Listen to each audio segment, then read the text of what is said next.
What's going on, everybody? Welcome back to the Tesla Geeks Show. I am Anwar Beck.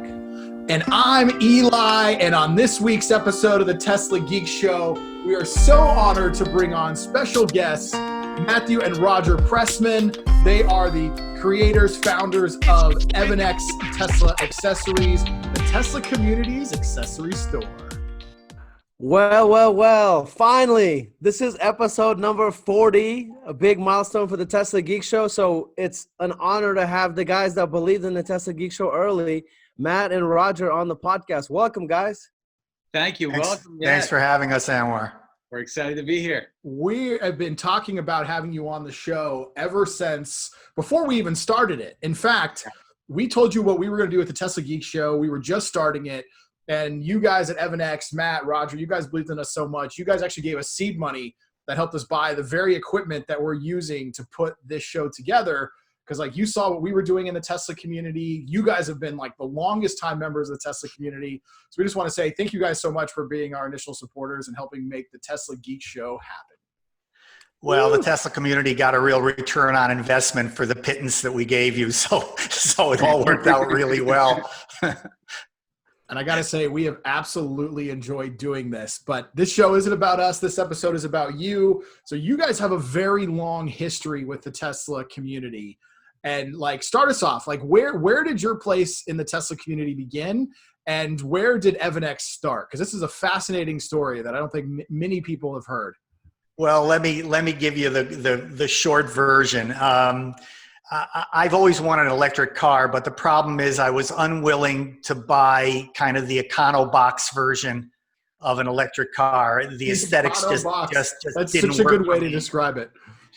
and you know, I like cars, and I wanted something that kind of performed a little bit that wasn't, like I said, an Econobox. When I learned about Tesla, which was probably in, 2010, maybe. So a little late, actually. I began following the company, but it was kind of a bespoke company at that point and not really my style. I'm a big guy. The Roadster 1 was cool, but a little bit small for me. So I just kind of followed it. One day I'm reading, I'm watching the news. I live in South Florida, and they said that the Tesla Prototype A was in a mall in Miami. So I jumped in the car, drove down to Miami, parked across the street, walked into the mall, which was a big outside atrium, and saw this beautiful candy wrap apple red car, custom paint job, sitting on a Mercedes chassis. And said, okay, this is a little different for an EV. Which car was that? Was it the original Roadster, or are we talking about Model S? No. This was the original Model S in 2011. Oh, okay. It was a Model S in 2011. Loved it. Decided right then I was going to, throw some money down on the car, and decided that a signature version was the one I was going to get because I wanted to get it, quickly. And I still waited a long time to get it, but no less. Began to become really active on the forums, okay, because now that I was committed, I decided to learn what other people had to say. And back in those days, the forums were really a cool place to be. A lot of really knowledgeable people, a lot of people really into EVs, a lot of people who were tech in their background, and we had a lot of really cool discussions. You say, real quick, you say they were cool back in the day. Has that changed a little bit? How can I say this delicately? Yeah. I guess it has. Like, look, there's this concept in science called entropy, and I think that the forums are suffering from a little bit of entropy, as is the rest of the world, I think, right now. There's no question that early on the forums were really informative, really useful, and to some extent they still are. There's no question about it. But just like social media has become the place of trolls and a kind of nasty talk and kind of despicable behavior now and then, I'm afraid once in a while we do encounter that on the forums. So it's a place that I've drifted away from a little bit. I'm also really busy with the company and with a number of other things in my life. But the forums were a great place to start. There's no question about it. And I don't want to be mistaken here. The forums are still, very useful. A lot of good information is out there, but some people kind of get carried away and think they're on Twitter. They're not. And it would be better if people kept it a little bit more focused. But that's just my opinion. So it's 2011. You've ordered your car now. It's coming. Yeah. I'm assuming the wait back in those days was a few months, maybe. Oh no. No? The wait was a couple of years. Oh, okay. That was the original projection. Yeah, we Wow, waited okay. and waited and waited. So when did you put your deposit down? Was it 20? Oh, I don't remember. Maybe March 2011. I'm guessing. Okay. Maybe earlier. Maybe January 2011. What was the That deposit sounds amount about back right. And you I'm got, sorry. What was the deposit amount back then? For a regular Model S, which meant you would wait until probably 2013 to get the car, middle 2012, it was $5,000. If you wanted to get a signature, which was, there were only, I believe, 1,200 cars. I might be wrong on that number, but I'm pretty sure there are 1,200 cars. The deposit was significantly higher than that. It was also a little bit risky. And the next because there were a lot of people, even on the forums, who were saying, we're not sure Tesla's going to make it. They could go Chapter 7. They could go Chapter 11. All that money you sink into the company as deposit goes poof, and you're SOL. The bottom line is I kind of had faith only because I had spent some time examining whatever information was out there on the specs for the car. I thought the engineering was outstanding. I thought the design and the systems approach was simple, and that's really important, as opposed to, for example, back in those days, cars like the Fisker Karma, I don't know if you guys even remember that, which was a hybrid and was really a complex system structure. As an engineer, that troubles me. I'm a real big believer in KISS. So, the Tesla was a simpler implementation, and given that, I had faith they were going to make it, and I bet a lot of money that they would. Luckily, they did. Roger, what is your background? You mentioned engineering, Yeah, undergraduate mechanical. Second degree was also in mechanical, but with a real heavy computer emphasis. Third degree was in kind of manufacturing engineering with a spin on AI. So this is back at a time, as you can see, I'm not a young guy.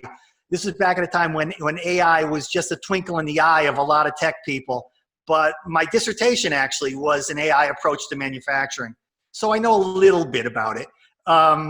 So that's what my background is. And now I've come full circle because the design stuff that I'm doing in our business really is a lot of mechanical engineering and design engineering. And it's a lot of fun, to kind of come back to do that. So you clearly have a great background in engineering. You've got a Model S signature on order. Did you just one day wake up and say, I'm going to start a company? I don't know the background story on that. How did you guys get into accessories? It was pure, the word serendipity. It was pure serendipity. I had no intention whatsoever. I ran a software engineering consulting firm for like 25 years. Okay. Traveled all over the world, did work with a lot of very good companies. And was sort of semi-retired at that point. I was still doing some work, but just sort of semi-retired. I had no intention whatsoever of starting another company. So I'm on the forums. I'm looking at the prototypes and the early versions of Model S as they began to evolve. And sure enough, all of a sudden, I'm beginning to hear that the Model S does not have a center console. And I freaked. I said, no. I understand the theory of it. I understand why you don't want a center console. You want to show a flat floor. You don't want to. You want to demonstrate you don't need a transmission. Yada yada. But the bottom line was that I thought you needed a place to put your stuff and lean your elbow and et cetera, et cetera. So on the forums, I began posting Tesla directly to Tesla because they were reading the forums in those days. Yeah. Make a center console. Crickets. Posted to the forums. We really do need a center console, guys. Let's get together and force Tesla to do this. Yeah. And the interesting response was about half the people said, yeah, man, let's do this. The other half of the people said, that sucks. What a dumb idea. Okay. We want to demonstrate that EVs are different. We don't want a center console. A center console is an aberration, unacceptable. Well, I'm not a person who's easily swayed. So I decided, no, we had to have a center console. So given that Tesla wouldn't respond and no one else jumped into the breach, I decided I'd design one. So I went online, created a thread on TMC, and began designing the center console, first with wireframe, and then filling it in a little bit and doing this and that. And every step of the way, I presented it to people. And of course, you know the forums. People loved it. They hated it. They made zillions of suggestions. And before long, it began to kind of become a thing. Finally, I did a post where I bought a little equipment for my garage. I began to fabricate versions of the console. People followed that. They asked questions about the equipment, the usual nonsense. Anyway, at the end, I said, well, damn it, if Tesla's not going to build a center console, then I'm going to build one for myself. And all of a sudden, I begin getting private messages, okay? They'd say, well, dude, if you're going to build one for yourself, build one for me. I'll pay you for it. And I thought nothing of it when I got one or two. When I began getting 20 or 30, I began saying, And when I began getting a lot more than that, I began really saying, So I saw there was a product opportunity. It was very much, you scratched your own itch. Yeah, I guess. Yeah. Yeah, you could say that unquestionably. And really the rest is history. I don't want to go on and on and on. You know, we started a small company. Matt was working in New York City in a high-powered job, heard about what I was doing, decided he was going to move down to Florida anyway, and said, look, you know engineering, you don't know anything about marketing, et cetera, and I don't. And Matt said, let me get involved in that end of the business. My father was working in his garage building this part, this center console for his Tesla Model S. And he told me basically that he thought there were a lot of people that wanted to buy this part for the Tesla. And I wasn't even familiar with Tesla. I saw a photo of it. My dad sent me. I thought it was a Maserati. I didn't even know it was a Tesla. I didn't even know what it was. So I was at the time having a baby girl in New York City, and my wife and I decided, let's move down to the Miami area. And we wound up in South Florida, and I started the business with my dad. Literally, we were just taking a huge risk at the time because Tesla still at this time was a tenuous business. I went to see my dad's garage. He's building a foam model, Pops. Or no, it was like foam model. By then we'd gotten beyond the foam model, but that's what it started as, a foam model, yeah. It was a foam model in his garage. So literally, this business got built in a garage. I mean, it was just an idea. A bunch of people interested in a forum. My background was just in doing some website development, some marketing, and I figured, let me help out. Let's see where this business goes. I had a baby. I wasn't sleeping at all. It was a crazy time, as you can imagine. Tesla was still his business. All over the news is like, is this going to even go out of business? Just, this has always been the case with Tesla, on and on and on. And so we just took the plunge together. We just said, let's try this. Let's see if it goes anywhere. And I remember the day we actually made the product live, we were just blown away. I mean, people were ordering the product left and right. And we said, whoa, we got a business here. We have to actually, I think what Matt said is, Dad, we're making drug dealer money. Right at the time. Exactly. This is the Escobar. That stopped, by the way. Anyway, go ahead. Stopped quickly, exactly. So we had a really big first day, and then there was a huge fall off from there. So, there was a pent up demand for this product, but then the thing was, when the cars were being delivered, all of a sudden, the first wave of deliveries was big, and then it just sort of went to crickets, and we weren't getting any orders. And so we were really nervous. Are they going to be able to produce Model S vehicles and in volume? The same problem you see every time a Tesla is yep. And this is the time frame you guys are talking about is probably like late 2012. Yeah, 2012. Yeah. So the ramp just started, basically. The only thing they're making, I think by this time they even stopped producing the original Roadster. They're solely focusing on the Model S ramp, right? Yeah. At this time, my father got the car in October of 2012. So he was VIN number 184. So one of the first in Ford, actually, really, really early. We released the product once we got the fit right, and we, tested it a bit in the car. And then, you know, the initial wave of signature owners in the Model S community were really supportive of this. This actual thread on Tesla Motors Club was the #1 thread with hundreds of thousands of views. It was super popular because we're the first company in the Tesla ecosystem, basically. So, you know, we took this plunge, huge first day, Escobar level, you know, like we're joking around.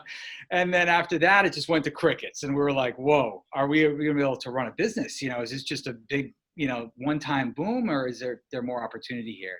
And then we slowly added floor mats and, you know, other products like sunshades and spoilers and wheels and you name it. And sure enough, we slowly started to build a business. And that's how it started. And I'll tell you what, as somebody, so like I had a very similar experience, by the way, when I launched the Adventures of Starman. There was an initial first wave, and then it just died. And I'm sitting here, and I'm like, I've got $50,000 in credit card debt. What the hell? Right. I'm thinking about bankruptcy, like straight up. Like I was like, oh my God, there's no way out from under this. But that's the crazy, insane part about running a business is that like, there will be a huge wave. Like if you have something that's going to catch, even if it's going to work, you're not just going to have this huge wave of demand that's then going to just exponentially grow. It's going to go up, fall off like this, and then have this long arc trajectory. But when you first fall off that cliff, it's one of the most depressing moments ever. It is. That's awesome. That was fascinating to hear their background. Now let's Roger, you're engineering mastermind. You developed the first product, the center console for the Model S. You studied the S, 3, X, and Y, and owned all of them. Let's talk about the evolution that Tesla has had manufacturing-wise and design-wise. Sure.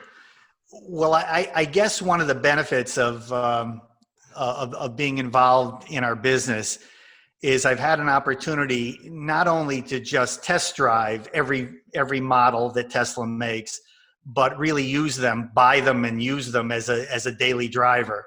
And that gives you a whole lot more insight into a car than even some of the major auto magazines might have by taking the car for a week and test driving it and turning it back in. When you drive a car day over day, you get to learn all of its benefits and also all of its foibles. And that's really kind of important. I've been real lucky. I've owned a Model S Signature, drove that car for about 4 years, maybe a little longer even. Have owned Model X's, own one right now. Completely different car in a lot of ways, but still just the most spectacular SUV on the planet as far as I'm concerned. Drove Model 3 for 2 years. Again, an evolution within Tesla. And finally, for the last 4.5, 5 months, I've been driving a Model Y Performance, which is quite a car, I will say. I think that there's no question that what we see when Tesla has gone through this evolution is a continuing refinement of the vehicles, with Model Y being kind of the end result of that refinement. But maybe we should start at the beginning.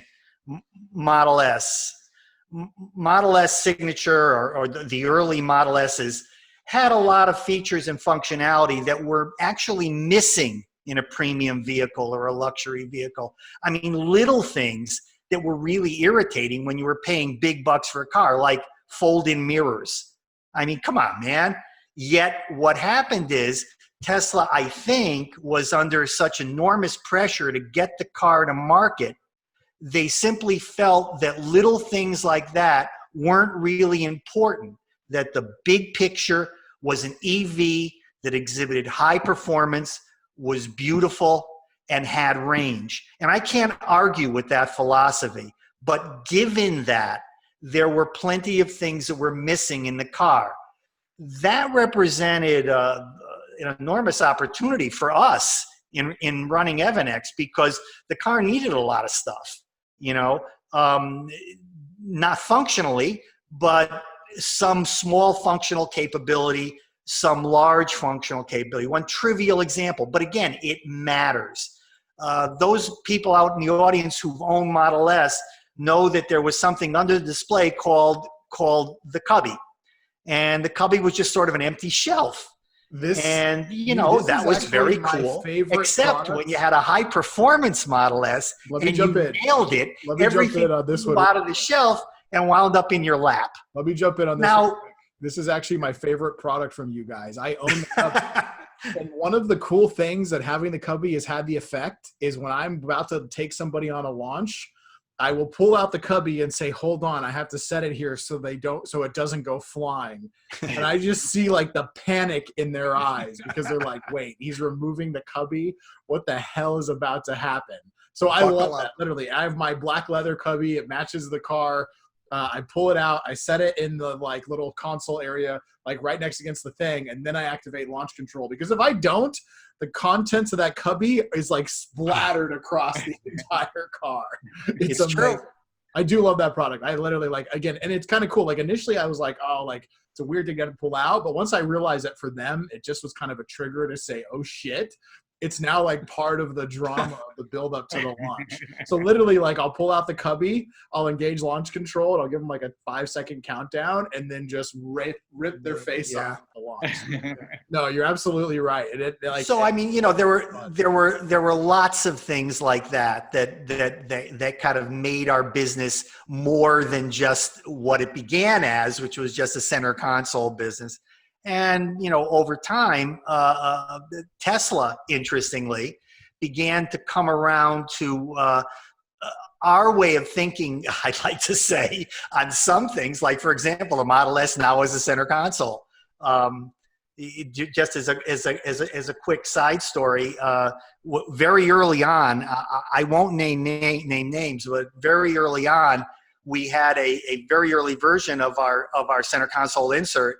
And we knew somebody who was pretty high up in Tesla, and he asked whether we'd come and see it. And we showed it to him and asked whether we might send it out to him. And we did. And we thought, well, shoot, we're going to go out and present this to Tesla, and Tesla's going to like it, yada, yada. So he said, we really like to come out and do it. And he said, no, you don't really want to do that. And I said, why? And he said, because they're philosophically against this, and they're going to eat you alive. And that's true. That actually happened. And very early on, the design team was very against a center console. But apparently, the marketing team, who must have heard from thousands or tens of thousands of owners, finally convinced them that it was something they needed to do. Well, we knew that at the beginning. So, it's kind of interesting how those things work. But getting back to the 4 models of the car, the Model S was revolutionary. It changed the industry. It provided enormous range, enormous performance, enormous significant aesthetics. Model X was an extension of that, unquestionably, as everybody knows. Its signature Falcon wing doors are an aesthetic. Let's dive in. You're a world-class engineer, and what you talked about your background, again, Matt's told me a lot about what you've done, only touches the surface of it. Talk to us about the engineering of the Model Wing doors, because of the Model Wing or Model X Falcon wing doors, because no other car in existence has done something with the hubris of the Model X. Tell us your thoughts, your take, your deep dive on those doors as an engineer. I'm going to be a pain in the ass. Remember I said earlier that my engineering philosophy is KISS, keep it simple, stupid. If I were the engineering manager, I'm not a marketing guy. If I were the engineering manager and somebody came to me and said, these Falcon wing doors are the best, we got to do them, I would have done this and said, dude, that's really, really a complex engineering problem. And I got to wonder whether it's worth it. It obviously was worth it from Tesla's point of view. I mean, it's a showstopper. To this day, when you go into a parking lot, even today, all these years later, there are people who don't know what the car does. And when those doors go up, you see people's head turn, even today. And that's pretty shocking. The engineering for those guys is impressive.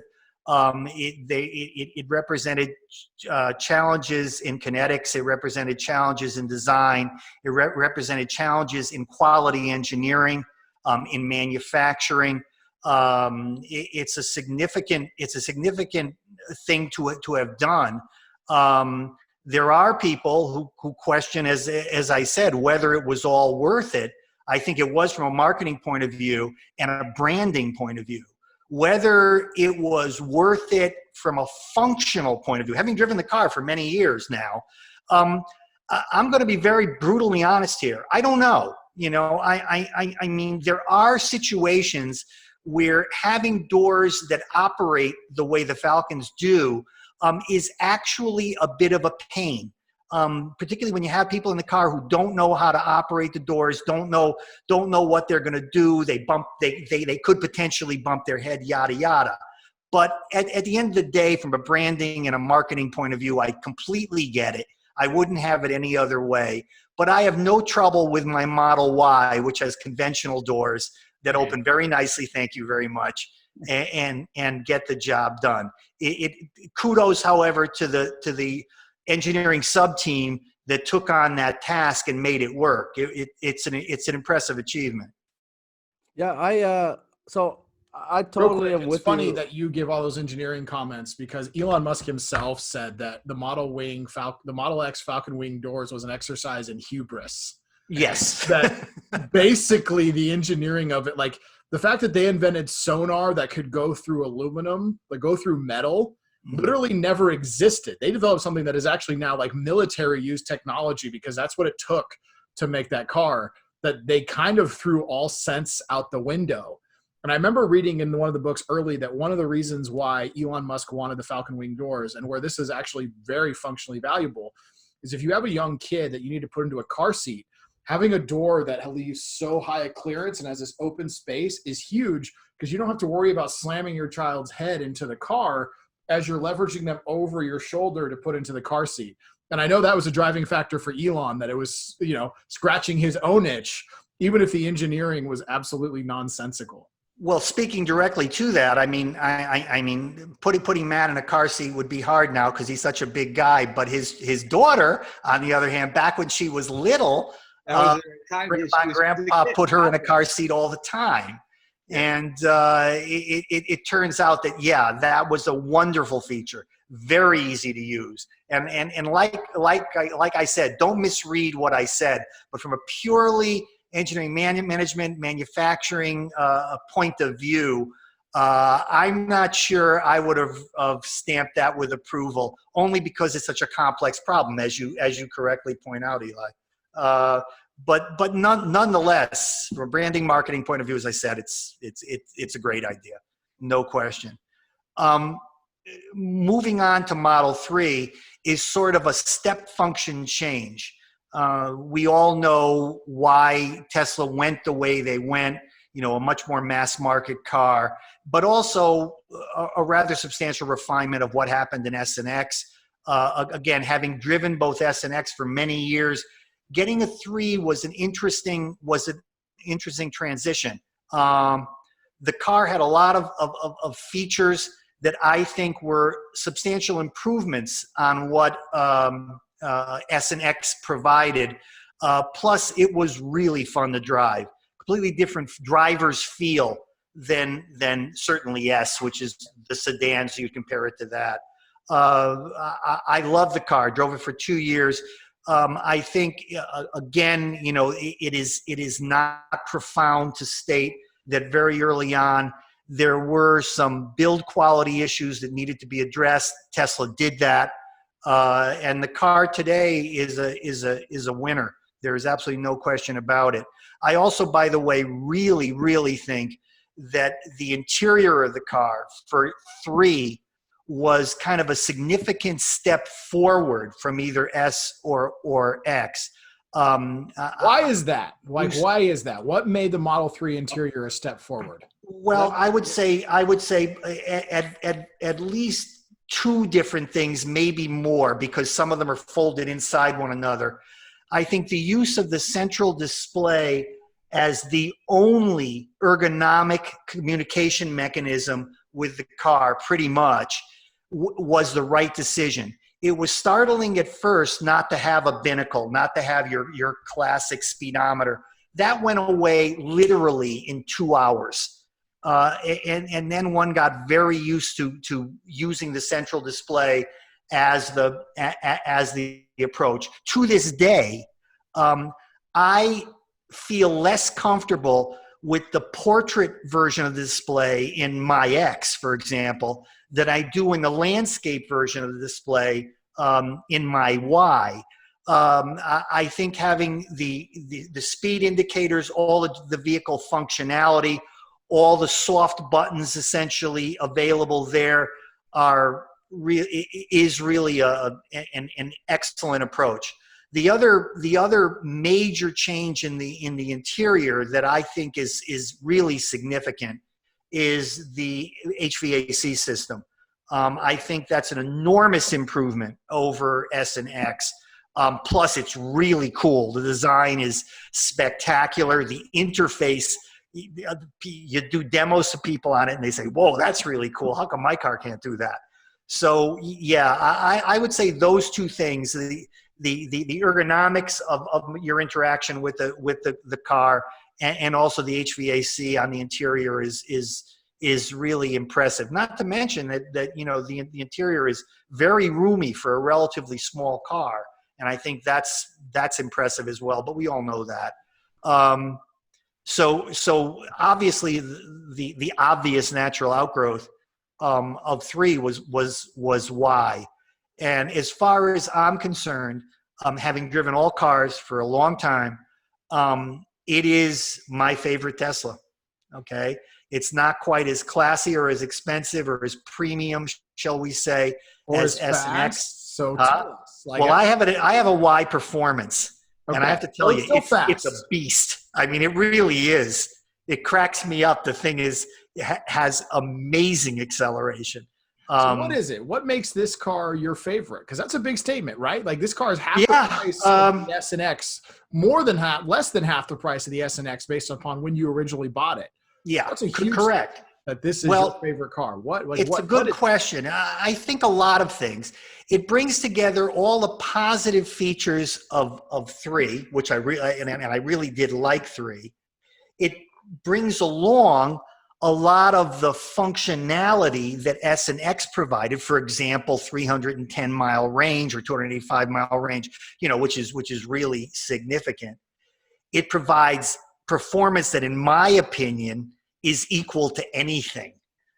And it's a lot of fun to drive. I mean, a lot of fun to drive. It handles well, it corners well, it brakes well. You have really great road feel, and it's quick. And I don't know what else you could really want with a car. Yeah, it's probably not as good a track car as Model 3, but I'm not a track guy, so I'm not going to really lose too much sleep over that. But I just think it's the ultimate refinement of the Tesla line. The guys in Los Angeles or Hawthorne and up in Fremont learned a lot. It's obvious they did. And with every generation of the car, they've improved. And Y is a culmination of that. If you listen to the long series of videos that Sandy Monroe did on the internals of the car and the breakdown of the car, I think his opinion would jibe with mine. Y represents a substantial refinement of the other Tesla vehicles. And that's impressive. It shows the company's learning. It shows the design team is learning. It shows that manufacturing is getting better. It shows that engineering is learning from past experience. All those things I think are crucial for a company to succeed. And Tesla is going to succeed, obviously. So what jumps out to you as those features that they've refined the most, right? I mean, probably the biggest one too is I know Model Y has a heat pump, and that's substantial for range, especially in cold temperatures, and that's kind of like new tech. But of things that they have refined, because you had all the way back from the very first Model S all the way to the Model Y, what are the things specifically you've seen Tesla refine? Oh my gosh. In the Y? Well, I mean, if you want to go back to 2012 and work forward, lots of big things, lots of little things. Let's start with something that seems trivial but isn't. The seats. Okay, the early Model S seats, they were terrible. Were kind of difficult. They were like sitting on a board. You didn't have a good cushioning capability. It didn't hold you in place. there were a lot of issues. You already mentioned the HVAC system, which is radically improved over what it was.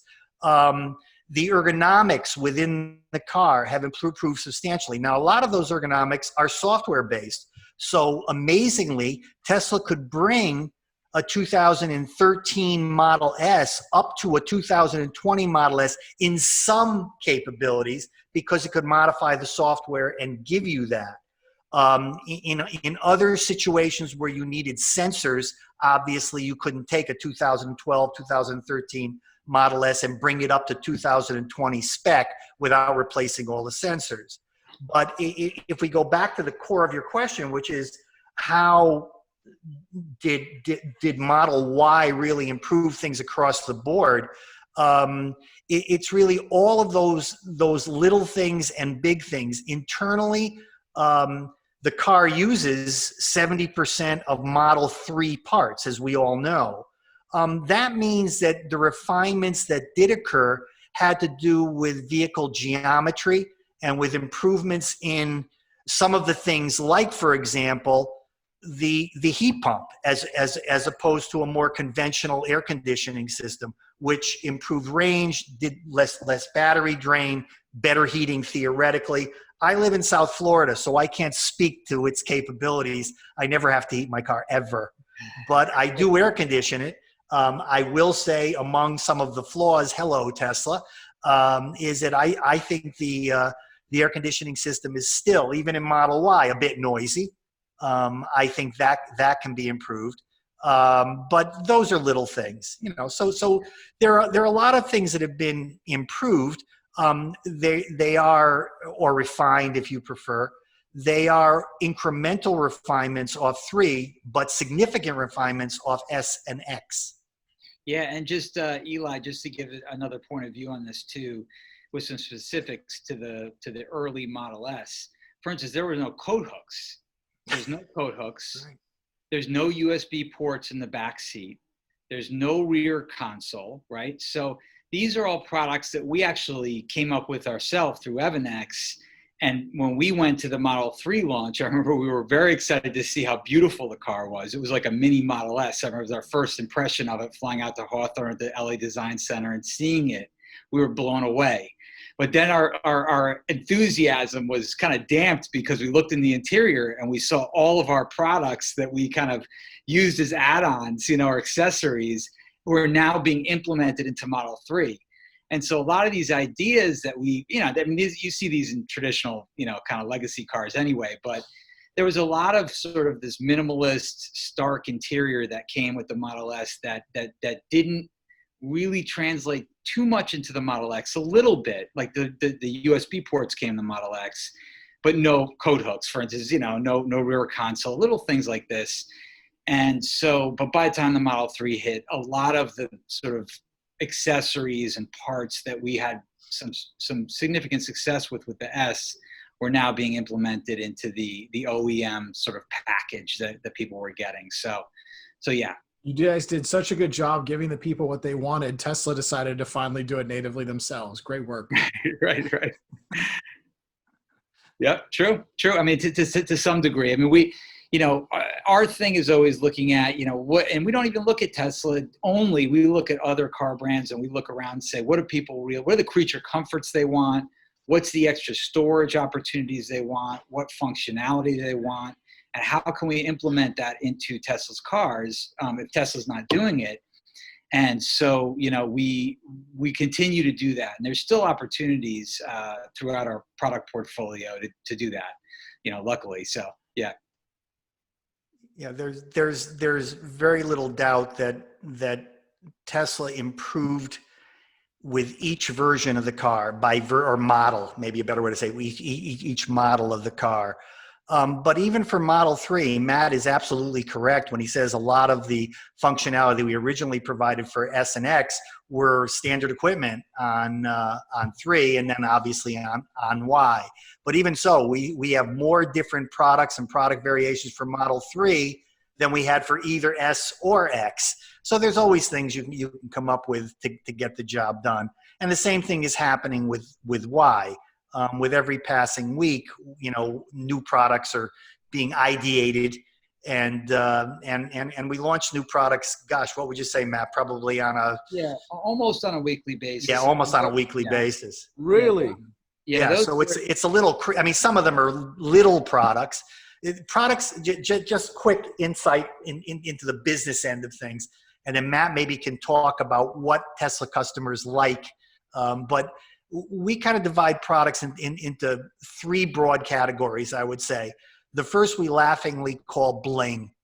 Bling are the products that improve the aesthetics of the vehicle, but really not much else. I mean, they're cool to look at. They may provide some minimal function, but basically it's just car bling. The second are functional products, and these are the ones that we really focus on. And as Matty said, that would be things like improving the storage or improving some other function within the vehicle that provides benefit. We're going to be coming out with a couple of pretty cool ones over the next quarter or so. So for Model Y, interestingly, we have a big one. We have a really cool one. Yeah. I would tell you, but then I'd have to kill you. Yeah. And then finally, specialty products, which are everything from door stickers to valve stem covers, whatever. And those pretty much are available for all products. What would you say the customer base likes best, Matt? Well, I think in what we've found mostly is functional products tend to be what people are really drawn to. Is there a specific need? How can we make the car more useful? And we find when we come up with products that are that add value and make the car more useful, people get really excited. We can have a massive hit on our hands. We have one right now. We can't talk about it, but we're pretty excited about it. That will really make the Model Y interior a lot more functional. We'll give the Model Y interior, sort of another dimension. And again, it's not a bling product, quote unquote. It's not to make it pretty. It's actually to really add some extra capability to the interior. So let's transition here, guys. The last thing I want to discuss here, you guys keep talking about Model Y. The quarter is about to end or ended. What do you guys, just make some predictions. Like, how do you think Tesla is going to do, like, with the Model Y sales, with total sales in general? We'll start off with Roger, and then Matt, you can take over, and then I want Eli's opinion too, and then we can wrap up. Well, I'm gonna switch over to Matt pretty quickly because I think he can speak to this much more intelligently than I can. I can only tell you that having driven the car for, as I said, now a number of months as a daily driver, the car is my favorite of the entire model line. That makes me very enthusiastic about its prospects. We're also seeing, just as a company, a tremendous response from those people who have already gotten the Y. And it appears that people are getting the Y based on our interaction at a fairly substantial level. But Matt, I'll turn over to you and you can talk to that, I think. Yeah, so to back it up a little bit, people typically buy parts and accessories for their car when they first take delivery of it, or right before they take delivery, or right after they take delivery.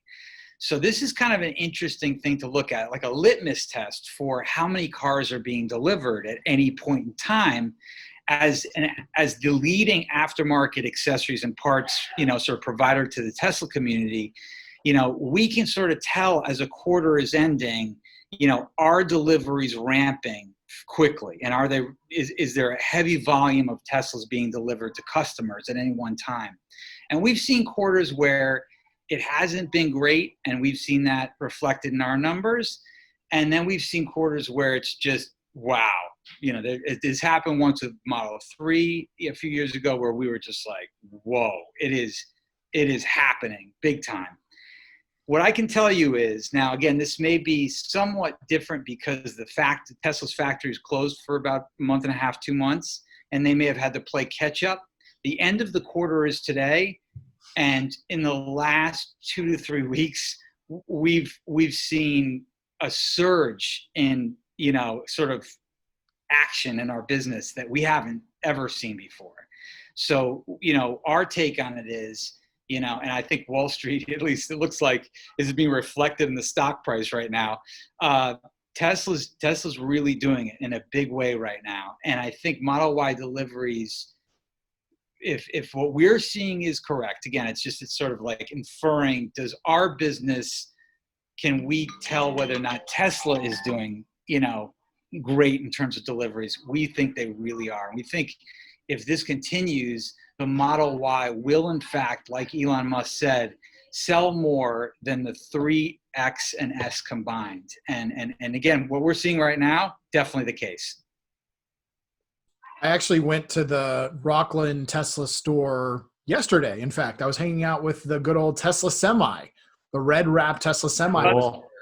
And the amount of people in the 4 hours that I was there watched drive off with Model Ys, it was unbelievable. It was like Model Y, Model Y, Model Y, Model Y, single Model S, random performance Model X, Model Y, Model Y, Model Y, Model Y. So it seems, I mean, it makes sense, man. The crossover SUV is the ultimate family car. And now that you can have one that does a 3-point something second 0 to 60, and with all the Tesla tech, like if anybody who's looking at buying a new Tesla today, I'm like, if they're considering an X, I'm like, before you buy one, look at what you can get from the Model Y. Yeah. And the crazy part is Tesla probably makes more profit on the Y than they do on the X. Dollars, not even percent. Right. I know, crazy. And the other thing is, if you haven't seen a Model Y yet, if you haven't come across one, you know, and seen it in person, it's beautiful. It's actually a very good looking car. Some reason in photographs and in video, it's not as striking as it is in person. So, you know, that was another thing that really took me by surprise when my father took delivery of his Model Y. I was shocked at how great looking it is. So it's an amazing car. It's going to be a huge hit. Matt, any final last words for the Tesla Geek Show community? Well, I just love what you guys are doing. I mean, I think you know, Eli and Elmar Beck are two of the, you know, we've been around for a long time. My father and I, we've sort of seen the Tesla community, you know, grow, and we've seen a lot of folks out there that really, you know, pontificate, let's say, on the Tesla world. And you two just have such an interesting view and bring so much new insight and just passion, enthusiasm, and just intelligence to the conversation in the community. And so we're just, you know, we're thrilled to be aligned with you guys, and we just think your show is amazing. So we're really honored to be on it. I would second that. I think having been involved in what we laughingly call the Tesla ecosystem since the very early days, we've seen a lot of people come, we've seen some people go. It's very important that we have people in that ecosystem that contribute to the community in a variety of different ways. Some people do it commercially, some people do it with information. Whatever it is, contribute to the community, make EVs happen. And you guys are doing that. And I second Matt's comment. We're real pleased to be on and real pleased to be involved with you guys. We thank you. And if you guys want to find where Matt and Roger are active, you guys can check out their website, evannex.com. On top of selling amazing accessories, they have a really awesome blog. We actually share a lot of their articles because they're great content. And you've actually probably read a lot of their content because Clean Technica and Inside EVs republish a lot of their stuff, which usually ends up getting liked or retweeted by Elon. So these guys are big Tesla community people, big Tesla fans. They're not hiding it. And we just want to say, Matt, Roger, thank you guys so much for coming on this week's episode of the Tesla Geek Show. We can't wait to have you on again. Cool, guys. Cool.